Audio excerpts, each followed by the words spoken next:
In the years-long battle to retake northeastern Syria from ISIS, a small but powerful band of fighters led the way, the women of the YPJ, a Syrian Kurdish force. They fought alongside their male counterparts and face-to-face against ISIS. Author and journalist Gail Tamak Lamon spent years reporting on their stories, including for the PBS NewsHour. Her new book, Daughters of Kobani, tells those stories, and Gail joins me now. Gail, welcome back to the NewsHour. Always good to see you. Congratulations on the book, and tell us about the Daughters of Kobani. How did you first hear about them, and what made you want to tell their story? Oh, thank you. Great to be here. I first heard about them because one of the U.S. Special Operations soldiers who was part of the book I'd written, Ashley's War, called me from Syria in the summer of 2016. And she said, Gail, you have to come. I'm working in Syria with this partner force where women are leading in battle. And they're not just leading men, but they also have the full respect of the men they fight with. And the U.S. Special Operations soldiers have just enormous respect. And she said, and not only that, it's not just that they're fighting against ISIS, they're fighting for women's equality. And one of those women you tell us about is a woman named Clara. You meet her in Raqqa. Here actually is a part from one of your reports for the PBS NewsHour from back in August of 2017. She is part of the Kurds' own all-women fighting force, known in Kurdish as the YPJ. They have fought and died right alongside their brothers in arms. And some of the most celebrated fighters, including snipers, come from their ranks. She took us to Raqqa's front line, to the site of a still smoking ISIS car bomb attack. They know they are surrounded and can't survive. Her forces, she says, draw strength from the unique and turbulent history of the Kurdish people.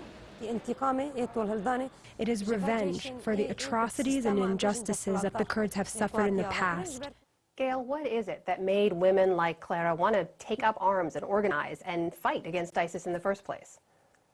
These were women who originally took up arms to protect their neighborhoods in the chaos of the Syrian civil war. They were just trying to protect their towns and their neighborhoods and their homes from outsiders, right? And to protect the self-governance experiment they had built that had women's equality right at the center of what they were building. Then comes ISIS, and this showdown, truly, that you could not invent if you tried, between the men who bought and sold women as central to their ideology, the men of the Islamic State, who come to the town of Kobani, and they face off against this little force at a time when ISIS had never lost, that kept standing up to it. And this force really had women's emancipation and women's equality right at the heart of who they were. And then the Americans come in and catapult this force onto the global stage, and they together hand ISIS its first loss. You mentioned, of course, that work they did alongside U.S. Special Forces, but they are not without controversy, right? I mean, their fighting force, the YPJ, is fighting terrorists in the form of ISIS, but they're also affiliated with another group, the PKK, that the U.S. and Turkey and others consider to be terrorists. So what was that relationship like with U.S. forces?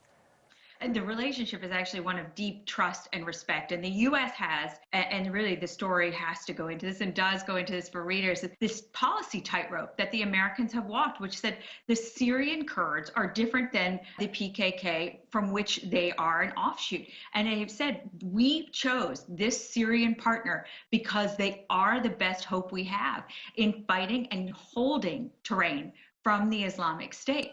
Gail, these women, of course, their Kurdish goals were kind of brought into alignment with U.S. goals in the fight against ISIS, but we all know after then a lot of those Syrian Kurdish forces were kind of left to their own. Having defeated ISIS, they then had to face a Turkish invasion without U.S. support. What does that mean for all these women? Where are they now?